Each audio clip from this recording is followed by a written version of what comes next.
Hola a todos, la siguiente presentación responde a una consigna de trabajo de la asignatura Filosofía respecto de qué es el hombre y las distintas concepciones según distintos pensadores o filósofos. Respondiendo a la pregunta ¿qué es el hombre?, podemos decir que es un ser vivo que tiene capacidad para razonar, hablar y fabricar objetos que le son útiles. Desde el punto de vista zoológico, es un animal mamífero del género Homo y especie Homo sapiens. Thomas Hobbes: el hombre es un lobo para el mismo hombre. Para Aristóteles, el hombre es un animal político. Para Platón, el hombre es un bípedo implume. Y según Karl Marx, el hombre es un ser genérico. El primer pensador que vamos a mencionar es a Thomas Hobbes. Lobo es el lobo, el hombre para el hombre. Es una frase célebre extraída de la obra dramática Asinaria del comediógrafo latino Plauto, 250-184 a.C., que sería popularizada por el filósofo inglés del siglo XVIII Thomas Hobbes en su obra El Leviatán en 1651. Hobbes escribiría: el hombre es un lobo para el hombre, en latín Homo homini lupus, para referirse a que el estado natural del hombre lleva a una lucha continua contra su prójimo. La frase, en ese sentido, se convierte en la metáfora del animal salvaje que el hombre lleva por dentro, siendo capaz de realizar grandes atrocidades y barbaridades contra elementos de su propia especie. Algunas de esas acciones son dirigir guerras, practicar exterminio a un grupo social, realizar atentados, asesinatos y secuestros, someter a otros individuos a la esclavitud, tráfico ilegal de personas, entre otros.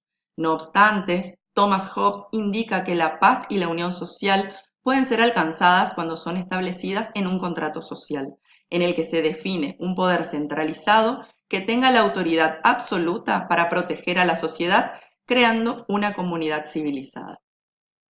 Es de considerar que el hombre puede presentar una conducta buena e intachable, pero también destructiva y egoísta, específicamente cuando se mueve por sus propios intereses, por ejemplo, en el caso de un ascenso de trabajo. ¿Está en lo cierto este pensador? Según Hobbes, el estado natural de los seres humanos es el de las confrontaciones de unos con otros, generando acciones violentas, crueles y salvajes, lo que supone que todas las amenazas que afronta un ser humano son generadas por otros seres humanos, por lo que se puede concluir que el hombre es un depredador del propio hombre. Es habitual ver que el individuo más fuerte explota o maltrata al más débil, cuando lo correcto sería que el fuerte proteja al débil.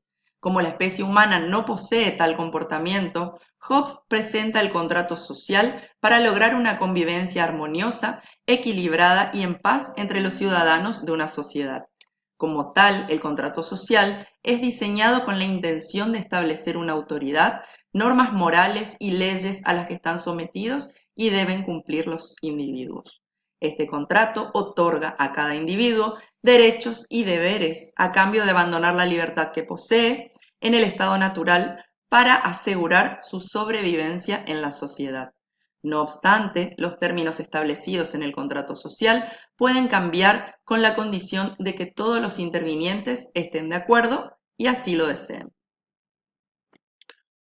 Ahora bien, para Aristóteles el hombre es un animal político, lo que significa que el hombre se diferencia de los animales, entre otras cosas, porque vive en sociedades organizadas políticamente, en cuyos asuntos públicos participa en mayor o menor medida con el objetivo de lograr el bien común, la felicidad de los ciudadanos.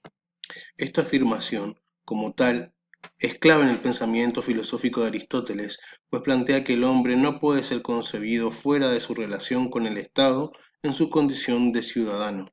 Ahora bien, consideremos en primer lugar que propone al hombre dentro de la categoría de los animales, con los cuales en efecto comparte otras características. El hombre, por ejemplo, es un ser gregario, social, que vive en comunidades, la primera la familia, asociándose con otros individuos o grupos de individuos, sean estas familias, clanes, en función de objetivos comunes, ya sean la supervivencia, la protección, el alimento, la procreación. No obstante, el hombre se diferencia del animal en diferentes aspectos. El hombre habla.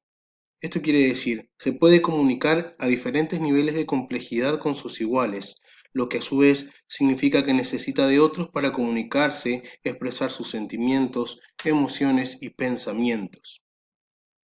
Entonces, para Aristóteles, el hombre es un ser social por naturaleza, que no puede vivir aislado y sin contacto social. Un hombre solitario solo podía ser un ser superior, sea Dios o héroe, o inferior al hombre, considerado bestia, pero nunca igual.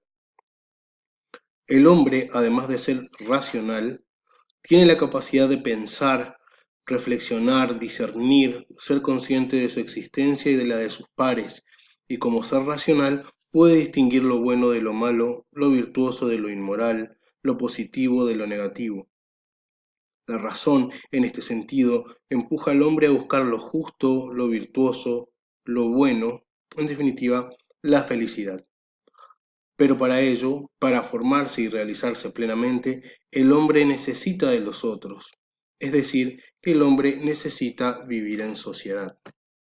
Por lo tanto, el hombre es un ser social y racional, pero en la vida en sociedad, la convivencia de diversos grupos sociales en un espacio de coexistencia genera, como es natural, fricciones, conflictos de intereses, problemas de diversa índole.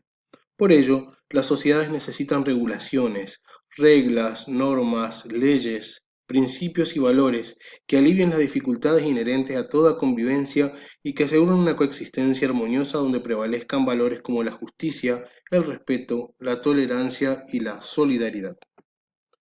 La creación de todo este sistema de normas para regular y organizar la convivencia supone la creación de formas de organización de la vida en la ciudad, en donde el hombre debe participar en mayor o menor medida por el simple hecho de formar parte de una sociedad organizada de esta manera.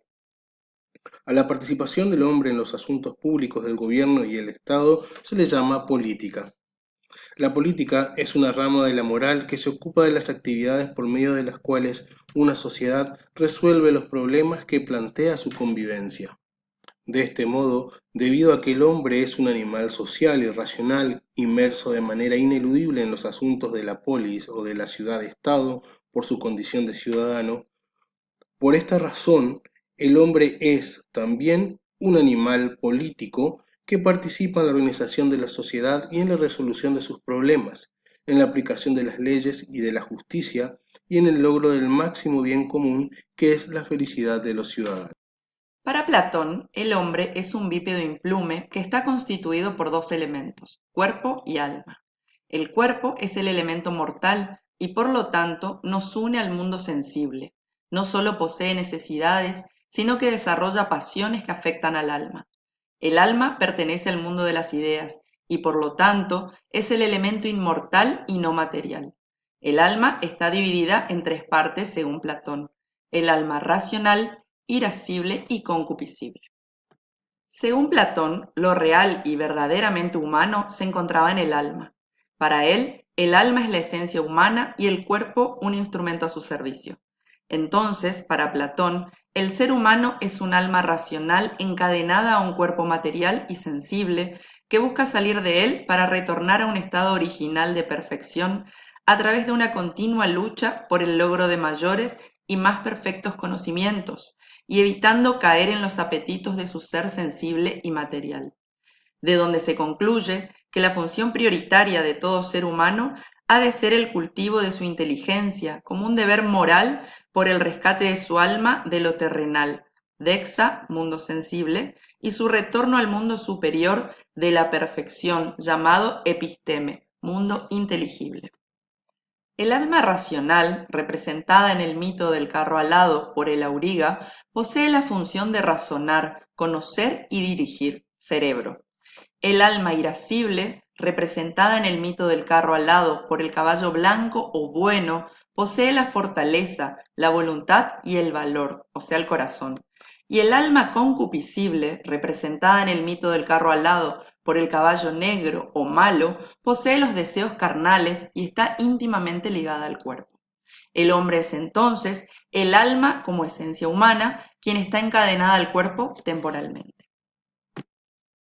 Finalmente, Karl Marx define al hombre indicando que es un ser genérico. Con ello quiere decir que lo propio del ser humano es siempre lo universal, tanto en el conocimiento como en la praxis. El hombre es un ser social y solo en su vida social, en su trato con lo universal, puede encontrar su realización plena. Por eso es precisamente en la elaboración del mundo objetivo en donde el hombre se afirma realmente como un ser genérico. Esta producción es su vida genérica activa.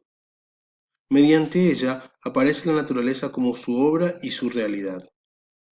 El objeto del trabajo es por eso la objetivación de la vida genérica del hombre, pues éste se desdobla no solo intelectualmente como en la conciencia, sino activa y realmente, y se contempla a sí mismo en un mundo creado por él.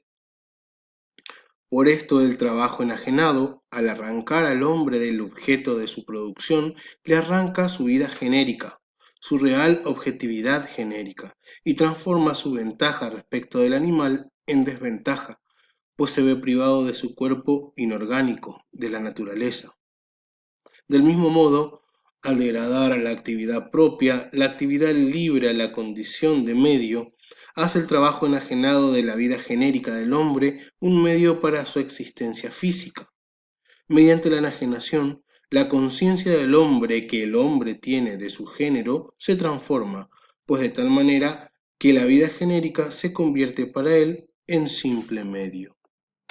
Se plantea aquí la siguiente interrogante. ¿Cuál es la idea de hombre desde la que parte Marx y por qué el hombre se enajena en el trabajo y tal y como ha sido planteado por las sociedades capitalistas? Marx habla del hombre como ser genérico, refiriendo con ello a la conciencia que el hombre tiene de sí mismo, no solo como individuo, sino como especie humana. Esta conciencia de sí mismo es lo que constituye al hombre como tal, así como su libertad. La naturaleza es el cuerpo inorgánico del hombre.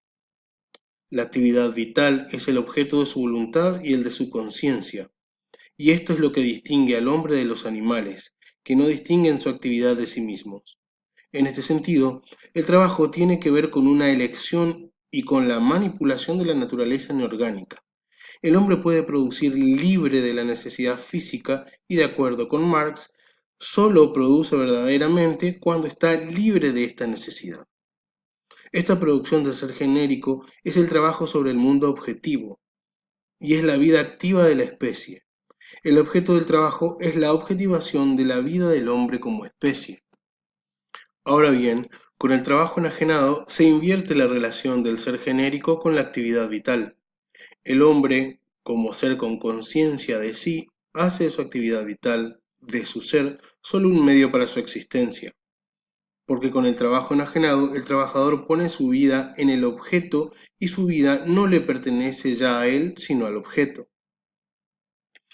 Así es como el trabajador se vuelve más pobre en la medida en que produce más riqueza. El trabajador se convierte en una mercancía. Se trata de la devaluación del mundo humano con el incremento del valor del mundo de las cosas. El producto de su trabajo le es ajeno en la medida que no le pertenece.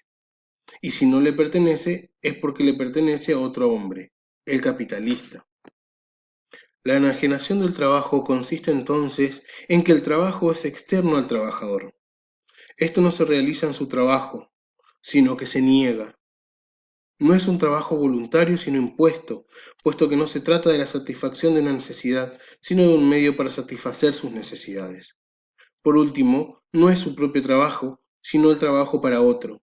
De esta manera, la enajenación del trabajo reduce al hombre a sus funciones animales. Es por esto que Marx afirma: en consecuencia, el obrero no se afirma en su trabajo, sino que se niega, no se siente cómodo sino desventurado, no despliega una libre actividad física e intelectual, sino que martiriza su cuerpo y arruina su espíritu. El obrero solo tiene la sensación de estar consigo mismo cuando está fuera de su trabajo, y cuando está en su trabajo se siente fuera de sí. En tal sentido, el ser genérico, lo que define a la especie humana, es la actividad libre y consciente, y esta es una distinción que pone en el hombre mismo la responsabilidad de sus propias posibilidades. Muchas gracias.